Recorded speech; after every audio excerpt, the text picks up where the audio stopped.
Bismillahirrahmanirrahim. Assalamualaikum warahmatullahi wabarakatuh. Dan selamat malam. Yang saya hormati Bapak Kepala Dinas Dinas Kota Palu, Bapak Kepala Dinas Infocom Kota Palu, Bapak Kepala Bagian Humas Kota Palu, serta rekan-rekan media wartawan yang saya cintai. Hari ini Minggu tanggal 17 Mei tahun 2020, kami dari Satgas Pemantauan Pengendalian Penyebaran COVID-19 Kota Palu akan merilis updating data pemantauan COVID-19 Kota Palu. Yang pertama, kasus pelaku perjalanan dilaporkan hari ini ada 6 kasus baru, dan yang masih dilakukan pemantauan untuk masa 14 hari sejumlah 56 kasus pelaku perjalanan. Sementara yang sudah selesai dilakukan pemantauan untuk masa 14 hari, total hingga hari ini sejumlah 1.669 kasus pelaku perjalanan. Untuk kasus orang tanpa gejala, dilaporkan hari ini ada kasus baru, 1 kasus baru orang tanpa gejala, dan yang masih dilakukan pemantauan untuk masa 14 hari sejumlah 49 kasus OTG, dan yang telah selesai dilakukan pemantauan untuk masa 14 hari sejumlah 175 kasus OTG. Selanjutnya, untuk kasus orang dalam pemantauan atau ODP, hari ini tidak ada laporan kasus baru. Yang masih dilakukan pemantauan untuk masa 14 hari ada 3 kasus ODP, dan yang telah selesai dilakukan pemantauan untuk masa 14 hari, total hingga hari ini sejumlah 233 kasus ODP. Untuk kasus pasien dalam pengawasan, hari ini tidak ada laporan kasus baru. Yang masih dirawat untuk kasus PDP sejumlah 13 kasus, dan yang ternyatakan sembuh 13 kasus.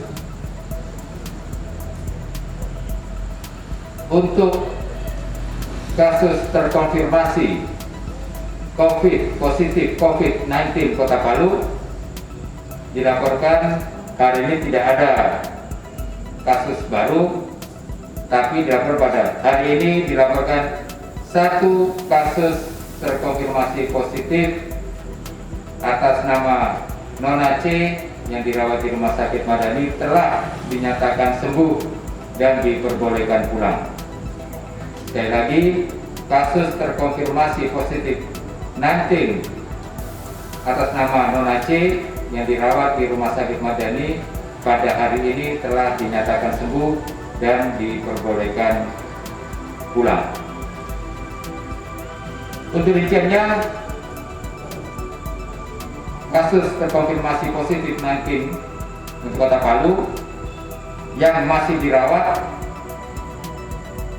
sejumlah 6 kasus, 2 di Rumah Sakit Anutapura, 1 di Rumah Sakit Undata, dan 3 di Rumah Sakit Madani.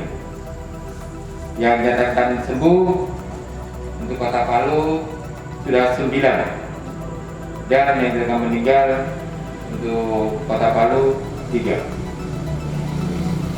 Selanjutnya, laporan dari pos-pos pemeriksaan di lapangan pintu-pintu masuk Kota Palu untuk melakukan screening dan deteksi.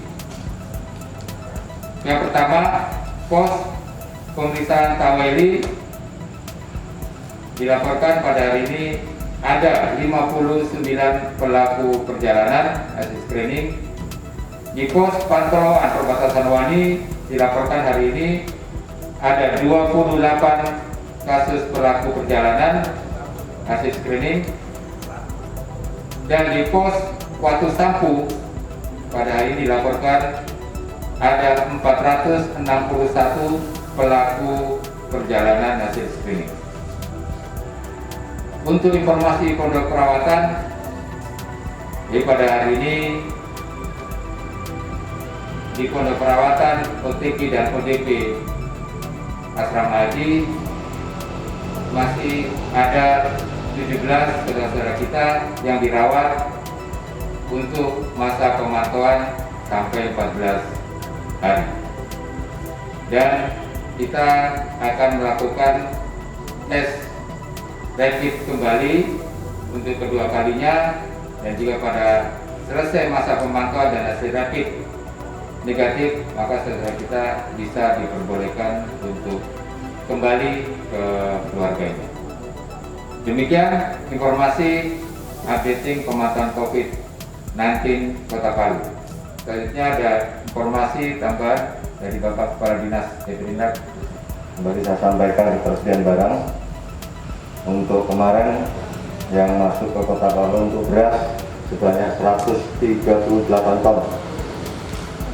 Kemudian gula masuk ke Kota Palu sebanyak 68 ton.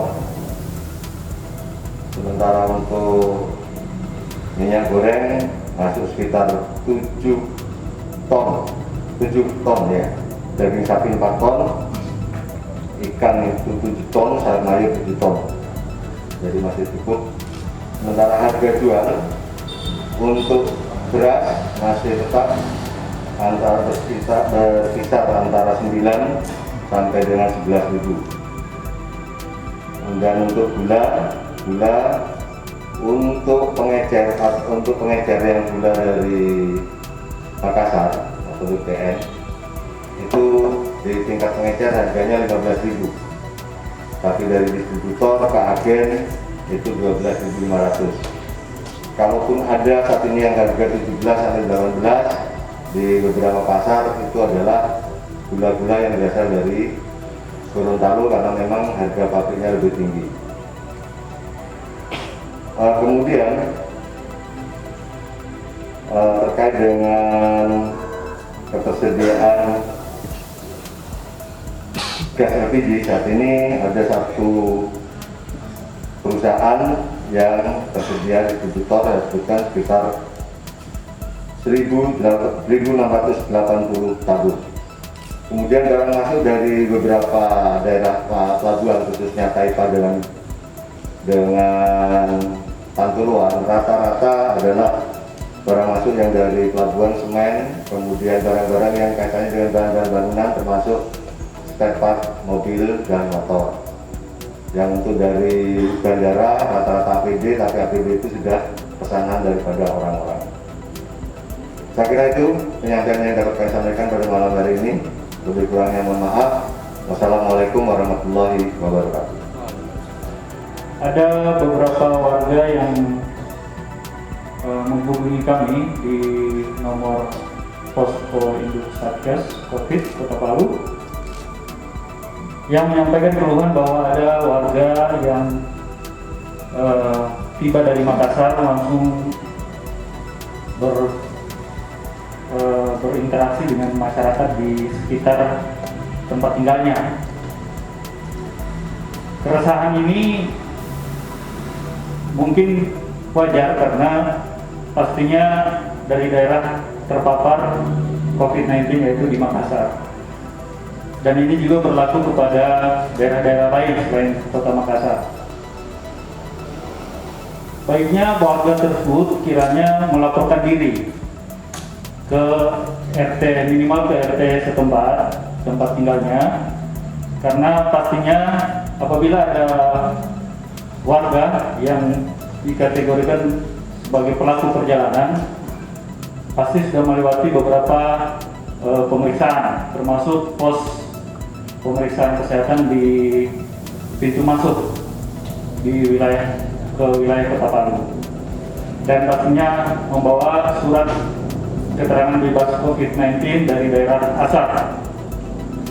Dengan melaporkan diri ke RT setempat, minimal ke RT setempat, di mana tempat tinggal, itu bisa memberikan informasi kepada masyarakat maupun tetangga bahwa aman untuk berinteraksi di sekitar rumahnya, sehingga keresahan itu tidak terjadi di masyarakat. Dan insya Allah ini nanti bisa memberikan rasa aman, nyaman, dan kita juga terbebas daripada penyebaran atau penularan COVID-19 yang lebih masif lagi. Tetap jaga jarak, selalu gunakan masker, dan jangan lupa cuci tangan. Saya kembalikan kepada Dr. Romad selaku Ketua Tim Surveillance. Billahi taufiq wal hidayah. Assalamualaikum warahmatullahi wabarakatuh. Demikian rilis updating data pemantauan COVID-19 Kota Palu dan informasi yang berkaitan dalam rangka untuk pencegahan penyebaran COVID-19 di Kota Palu. Sekali lagi, untuk masyarakat, jangan panik, jangan lengah, mari kita bekerjasama, bergotong royong dalam melakukan semua protokol kesehatan untuk mencegah penyebaran COVID-19 di Kota Palu ini. Mari kita bersama-sama lawan dan cegah COVID-19 Kota Palu.